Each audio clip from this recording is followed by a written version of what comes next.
আজ আমি বানালাম কড়াইশুঁটির কচুরি। কড়াইশুঁটিগুলো ছাড়িয়ে নিলাম, নিয়ে এবার মিক্সিতে ভালো করে পেস্ট করে নেব। তারপরে আদা আর কাঁচা লঙ্কাও পেস্ট করে নেব। কাঁচা লঙ্কা পেস্ট করা হয়ে গেল। এবারে কড়াইতে তেল গরম করতে দিয়েছি। এবারে সামান্য একটু হিং দিলাম। হিংটা একটু নাড়াচাড়া করে আদার কাঁচা লঙ্কার পেস্টটা দিয়ে দিলাম, দিয়ে একটু নাড়াচাড়া করলাম। নাড়াচাড়া হয়ে গেলে এবার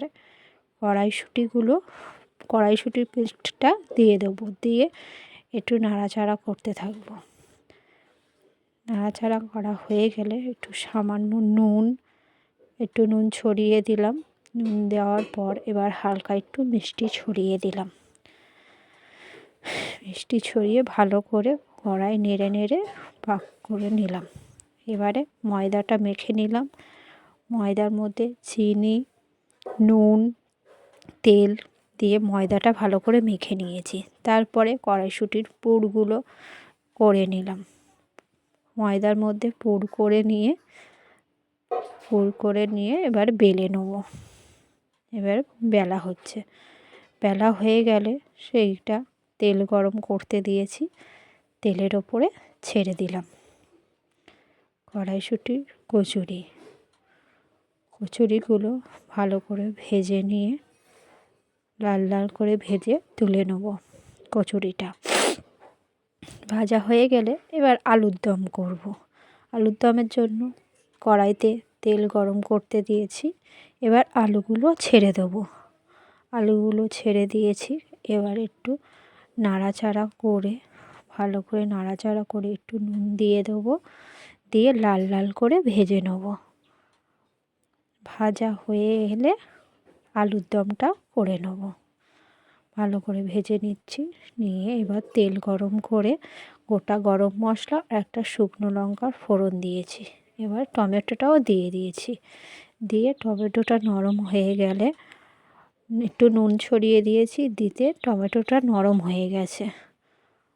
নরম হয়ে গেলে টমেটোগুলো গলে গিয়ে নরম হয়ে গেলে এবার আদা কাঁচা লঙ্কার পেস্টটা দিয়ে দেবো।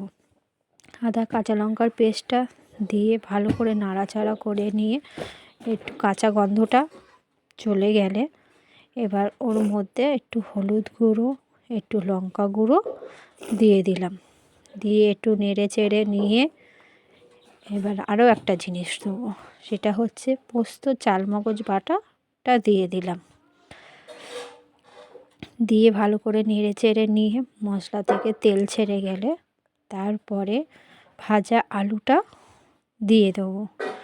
ভাজা আলুটা দিয়ে ভালো করে কষিয়ে নেব।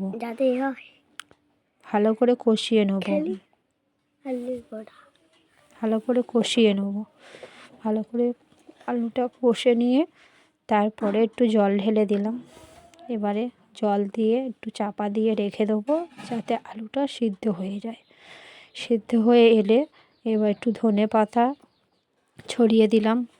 একটু গোটা গরম মশলা গুঁড়ো করে রেখেছি সেটাও ছড়িয়ে দিলাম। দিয়ে আমার আলুর দম হয়ে গেল। আজ আমি বানালাম কড়াইশুঁটির কচুরি আর আলুর দম। ভালো লাগলে দেখতে থাকুন।